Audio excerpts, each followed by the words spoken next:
Amin Maalouf est devenu le 33e secrétaire perpétuel de l'Académie française. L'une de nos équipes a rencontré l'écrivain franco-libanais juste après son élection. Il a répondu à Nicolas Georges et Guillaume Houet. Moi qui suis à l'Académie depuis une douzaine d'années maintenant, nous prêtons attention constamment à ce qui se passe en Afrique, à ce qui se passe à Haïti ou dans les Antilles ou évidemment un peu partout.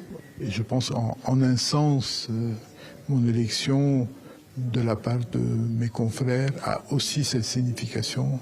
Je pense que d'une ouverture encore plus grande en direction du monde francophone.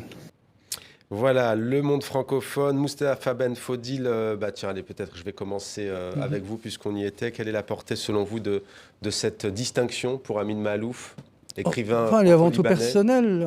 D'abord, il faut dire que Amin Maalouf est extrêmement populaire en Algérie, mais en tout cas, il a contribué fortement à ma formation littéraire. Je lisais beaucoup Amin Maalouf dans ma jeunesse.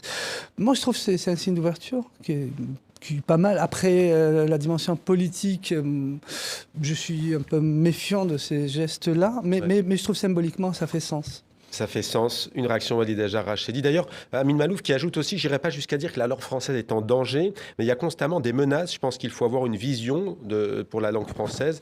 Elle peut devenir conquérante. Que vous inspire à la fois ces mots, mais aussi cette distinction? Je pense qu'une langue appartient à personne, elle appartient à ceux qui la font vivre.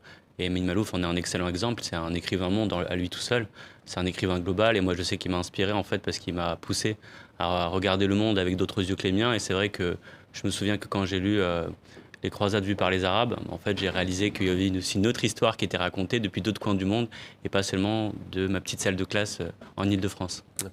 En Île-de-France. Nabil, vous auriez pu, Nabil Arlot, chanter en anglais. Vous avez vécu aux États-Unis, vous avez choisi le français. C'est pas innocent? Moi, c'est ma langue. Je suis né en France. J'aime la langue française. J'ai un amour absolu pour les mots et je pourrais pas, je crois, écrire en anglais, en tout cas pour l'instant, parce que c'est pas inné chez moi. Même si je suis bilingue, je peux pas travailler la langue de la même façon et j'ai besoin de les ressentir, les mots.